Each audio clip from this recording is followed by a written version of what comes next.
नमस्कार दोस्तों, आपका एमबीज गणेश इलेक्ट्रिकल में स्वागत है। हम लाते रहते हैं इलेक्ट्रिक संबंधित नए वीडियो। तो चलो दोस्तों, हम जानते हैं किसानों की बिजली के झटके से होने वाली हानि को रोकना। किसानों की बिजली के झटके से होने वाली मौतों को खत्म करना।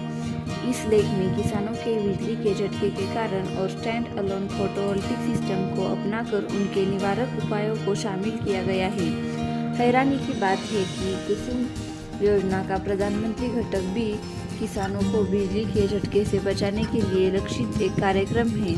किसानों को बिजली के झटके से होने वाली मौतों को रोकथाम कुसुम योजना द्वारा प्राप्त एक अतिरिक्त लाभ है, एक छिपा हुआ तथ्य जिसके व्यापक प्रचार की आवश्यकता है। 23 मई 2021 को टाइम्स ऑफ इंडिया में प्रकाशित एक लेख के अनुसार भारत में हर साल 11,000 कृषि श्रमिकों की मौत बिजली के झटके से हो रही है।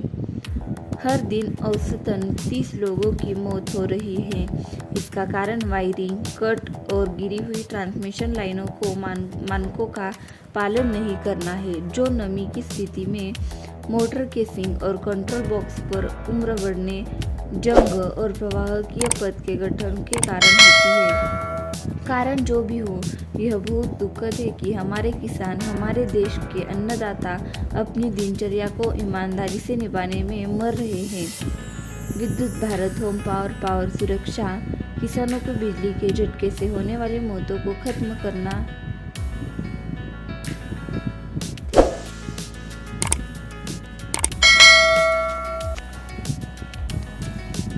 एक सामान्य व्यक्ति को करंट का एहसास तभी होता है जब परिमाण 1 मिली एम्पियर से अधिक हो। इस मान से कम परिमाण की धाराएं मानव शरीर द्वारा महसूस नहीं की जाती है।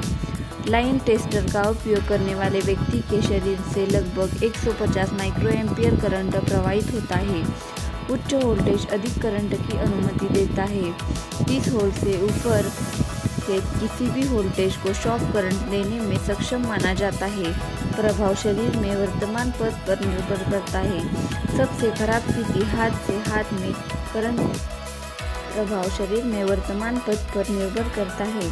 सबसे खराब स्थिति हाथ से हाथ में करंट का प्रवाह है, जिसमें हृदय गुजरना शामिल है। मानव शरीर से गुजरने वाली 100 मिली एम्पियर धारा से ऊपर की धारा हानिकारक मानी जाती है।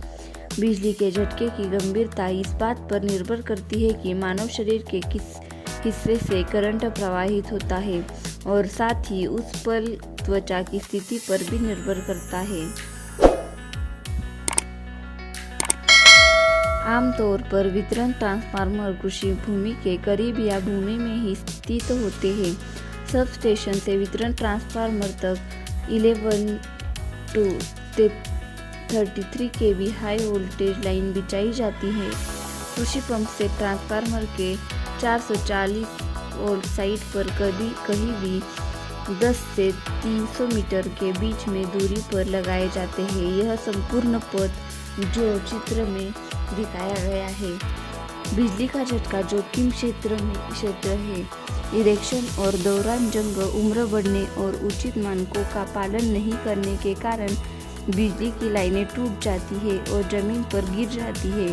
बिजली के करंट से होने वाली मौतों का एक मुख्य कारण जमीन पर गिरने वाले जीवित तार का काटना है। अधिकांश बार पृथ्वी कम प्रतिरोध प्रदान करती है, लेकिन पूर्ण लघु नहीं। प्रवाहित होने वाली धारा का परिमाण सर्किट ब्रेकर को ट्रिप करने के लिए पर्याप्त नहीं है, लेकिन घातक झटका देने के लिए पर्याप्त है। अधिकांश मामलों में मिट्टी पर पड़े कटे हुए तार दिखाई नहीं देंगे और नम मिट्टी में विलीन हो जाते हैं। अनजाने में इस तार पर कदम रखने वाले इंसान और जानवर करंट की चपेट में आ जाते हैं। ढीली मिट्टी, नम मौसम की स्थिति और कमजोर नींव के कारण कृषि क्षेत्र में जमीन पर गिरने वाले बिजली के तार क्षेत्र में आम हैं। किसी भी समय गिरने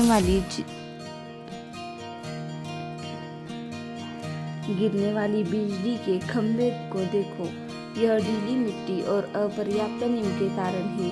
हमारे कृषि क्षेत्रों में स्थापित अधिकांश पारेषण लाइनों का भी यही हाल है।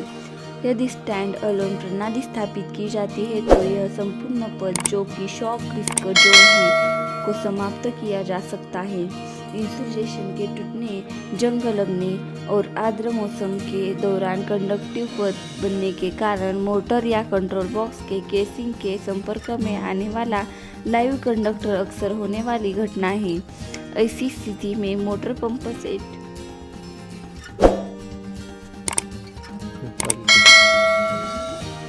सेट और नियंत्रण बॉक्स के धातु के आवरण के साथ शारीरिक संपर्क के कारण उचित अर्थिंग प्रदान न करने पर घातक झटका लगता है।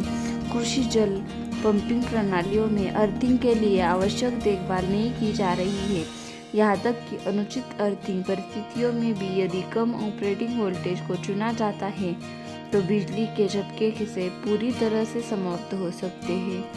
Thanks for watching.